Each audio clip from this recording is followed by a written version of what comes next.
Jones and his Burn the Koran campaign. I think he would say, this has got to stop.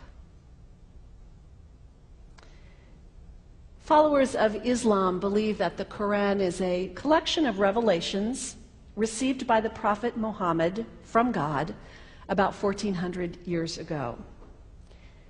They believe that Muhammad was the last of a series of prophets and teachers and messengers that included Adam, Moses, Jesus, Abraham, all names revered by us as well. The word Islam means peaceful surrender to the will of God.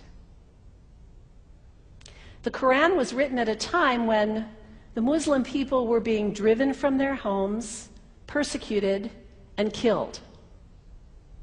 The Old Testament was written at a time when Jewish people were being driven from their homes, persecuted, and killed. And religious scholars will tell you that most holy scriptures have stories of war and violence in them. Throughout history, most faiths have used these texts to justify violence. And if there's anyone in this room at this moment who's thinking that I've got it wrong, after church today, pull out your Bible and look up Psalm 137. And you'll see that our own text has passages that can make us uncomfortable. But also, like the Bible, the predominant message of the Quran is of peace and care and loving God, justice, care for the neighbor, care for the stranger. In the Bible, we have thou shalt not kill. In the Quran, we have whoever kills another, surely he is killing all of humanity. And whoever saves the life of another, surely he saves the lives of all humanity.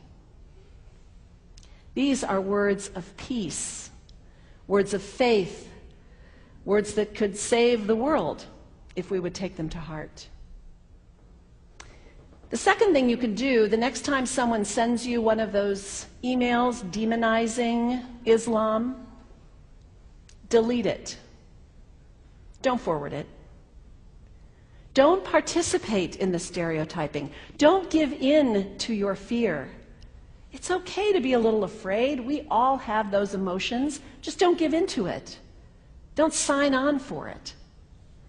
Don't focus on this tiny group of extremists who commit acts of violence. Focus on the hundreds of millions of Muslim people in the world who are people of faith, whose priorities and concerns and families are not so different from your own.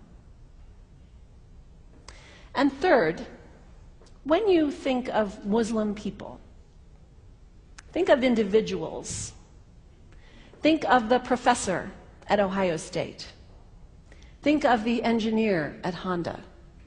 Think of the teacher at the elementary school down the street.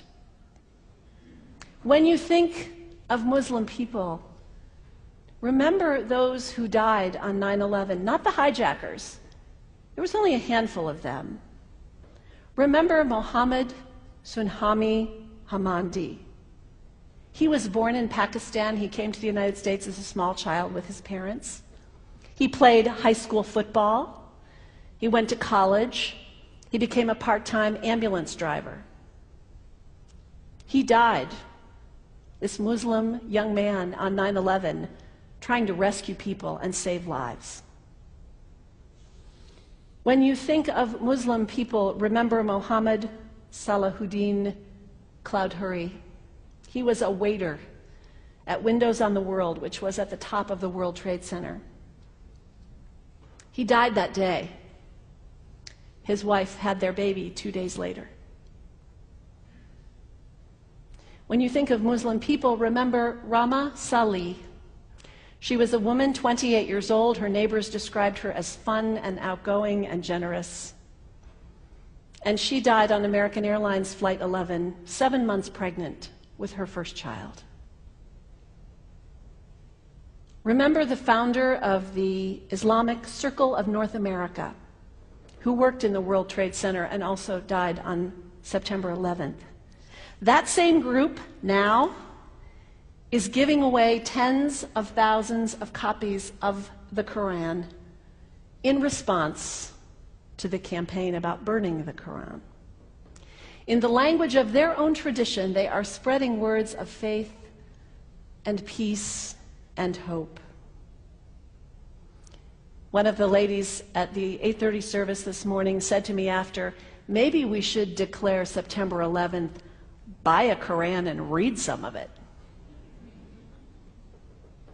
It is for us to share our message of love and hope and peace, but let us do it with grace and respect and above all, humility.